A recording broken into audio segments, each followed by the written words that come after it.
SEQTA can make student learning visible to the teacher so they understand how the student is going and identify their next learning steps. So let's see how this can be done. I've come into SEQTA and I've come to my Year 9 Science class, and I'm coming to my Individualised learning tool, Mired Online. So I just click on Create Quests. I can see that I have my own school library or a global library, but I've created this site called Cell Structure and Function. So really simple and easy to create them. Now I'm coming to my Year 9 Science class. So I can see all my students are listed from my SEQTA site here, and I can see Leah, and I can see that Leah has been given a number of sites here, so I can enroll and unenroll students really easily.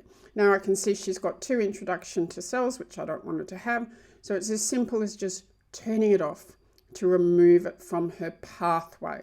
So the teacher sees all the students' individual pathways, the child only sees theirs. And then simple and easy to add an additional site. And you can also track their progress. Green means 100% fully completed, and the red line is the now line. But if I want to see this site that I set up, so I've got some success criteria. I've got a little activator, so I want them to complete this quiz here. I've got a video, then I've got a process for note taking, little bit of information about cells, fungal cells. But the most important part at the end here is the student self-assessing against the success criteria. So this is done individually. So they're giving the teacher instant feedback as to whether they've understood, and then the teacher can take that information and identify whether they need to provide additional support.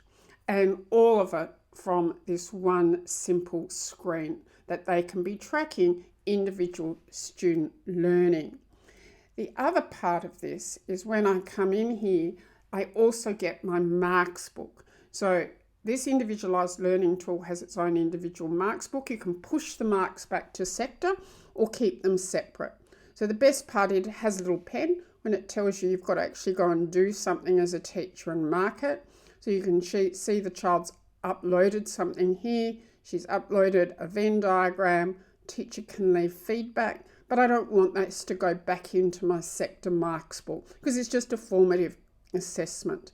But then I can start checking as to whether she feels she's really understood the success criteria that were related to this individual learning site. And that gives me critical a piece of information as to whether I need to then move her on to other areas or go back and provide additional support. So all of that is visible and available within SEQTA Teach.